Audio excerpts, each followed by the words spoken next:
Hello everyone, my name is Rachel and welcome to my very first YouTube video. I am a solo female traveler and I have one big mission, and that is to inspire as many women as possible to take that leap of faith, step out of their comfort zone and start traveling solo. In this video, I'm going to be sharing my experience of my very first solo trip outside of the country to the beautiful island of Bimini, Bahamas. I was definitely nervous for this trip and it was completely out of my element and my safe space at home, but it turned out to be one of the most empowering experiences of my life, so I want to share it with you and hopefully inspire as many women as possible to do the same. So whether you've been dreaming of taking that solo trip or just curious of what it's like, this video will walk you through everything about how I got there, what I did there, what I did to make myself feel safe, and how it boosted my confidence in ways I did not expect at all. So the reason I chose Bimini, Bahamas for my very first solo trip out of the country is because it was very close to home. I live in Florida and you can actually take a ferry or a seaplane directly to Bimini. The seaplane is only about 30 minutes and the ferry is about 2 hours, which brings me to how I got to Bimini. So I chose the seaplane. I'm a little bit on the bougier side. It was a little bit more expensive than the ferry. So if you are more on the budget side, I would choose the ferry. It's about $200 and it's about a 2-hour ride.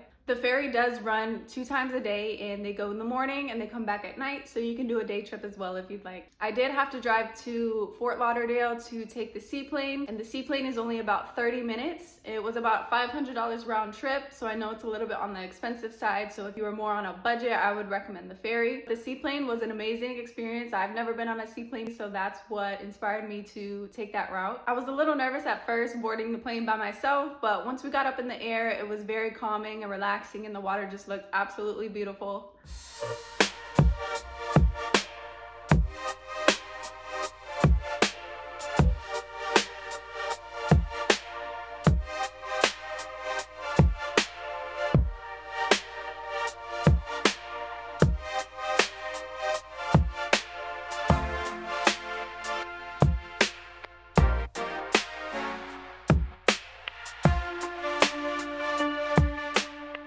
And it was honestly a really short ride. 30 minutes went by very quick. I will give you a tip. You will not have service in Bimini. So what I do is I downloaded a international roaming app where I would have Wi-Fi service. It's called Airlo. I will link it in the description below. This is not sponsored. This is just a tip and a recommendation that I use when I travel outside of the country to keep in touch with my family. So in case I need to reach out to anyone, I will have service. Before I went on this trip, I researched everything about the island. It's actually a very small island. It's only about 7 miles long, so it was the perfect out of the country solo trip for me because it's not a big city and I wouldn't get lost. I could walk the island if I wanted to, but I chose to do a bike rental, and I researched how far it was, where I needed to walk, so I would have my agenda ready when I got there. That's another tip I will give you, is to research wherever you're going before you go. That way you feel comfortable and you know what you're gonna do and you have a set itinerary and you're not just wandering around and looking lost. So as soon as I got there, I went straight to the bike rental, and it was closed at the time. I know they opened at,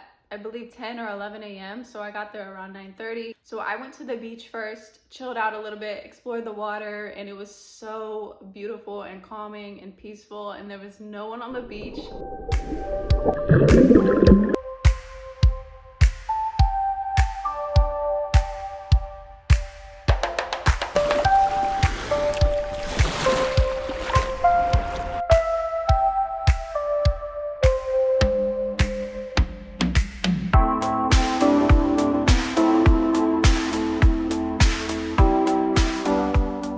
I chose the secluded beach area because the water was so beautiful there and there was no one there, and I could film my little videos and take my pictures. And that's another tip. If you would like to get some selfies when you're traveling alone, I recommend just getting a tripod where you can set your camera up and it looks like someone else took it, and there's a little button and you can just press the button and take your full body pictures, because I know I have to get my full body pictures in every solo trip.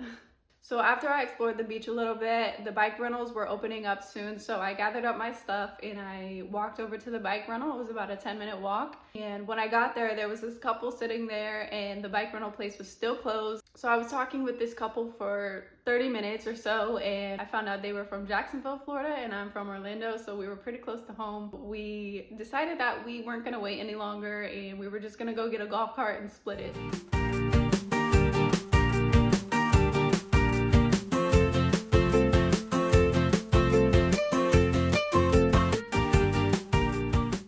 So they actually ended up being my chauffeur for the day, and I actually got to hang out with them all day because I told them I was only there for a day, and they were like, what? Oh my gosh, like just one day? Like, yeah, it's my first solo trip out of the country, so I didn't want to stay overnight. And they were like, that's so cool, like come hang out with us. And I was like, okay. And that's another thing, guys, use your discernment. If you don't feel safe in a situation, don't do it. But I felt very safe, and they were very cool and nice people. So we got to the golf cart rental place. I gave them about $50 to pitch in for the golf cart. So we took the golf cart, we started exploring, and honestly this was a way better option anyways because it was super hot and sweaty, and the bikes just would have been too much for me, too much to enjoy it. But so the first thing we did was we visited a beach, and it had a great snorkeling spot. I brought my snorkel.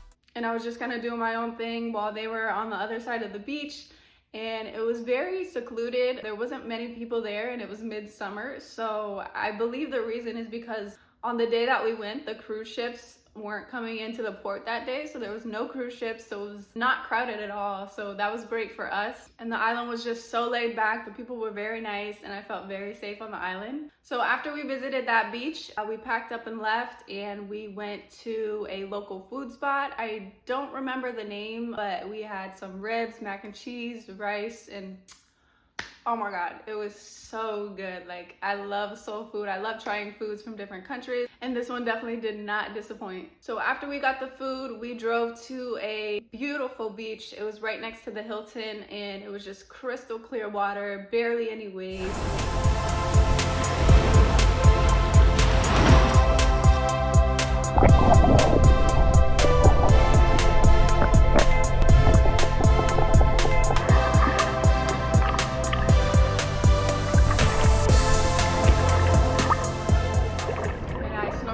Quite a bit. I got some great video footage. I have a GoPro, so I love recording with my GoPro. There wasn't many fish or shells or anything on this beach, but it was still beautiful and I loved it. After we were going to leave that beach and explore the island a little bit more, our golf cart actually ended up breaking down and it was not starting, and we were trying to leave the beach.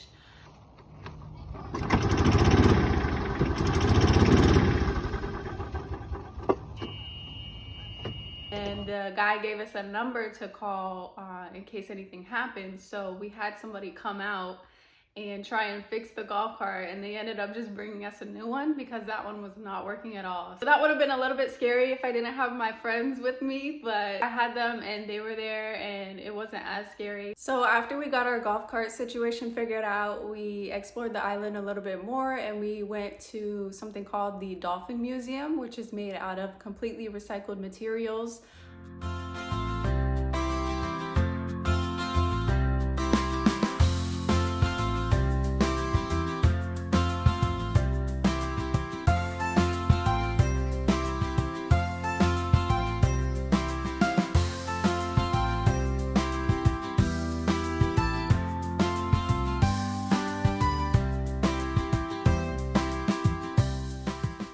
Unfortunately, it was closed on the day that we went, so we didn't get to go inside, but we went to the very top of the building and it had the absolute best view of the island. We got to see all the beautiful beaches, all the pretty houses. So I would definitely recommend visiting that museum if you are able to. So once we got done with that, it was getting time for me to head back to the port where the seaplane was because it was leaving at 5 p.m. So they ended up dropping me off at the seaport. I said my goodbyes and we went our separate ways. And I took my 30-minute seaplane ride back to Fort Lauderdale, and then it was about a 3 to 4 hour drive back to Orlando that same night.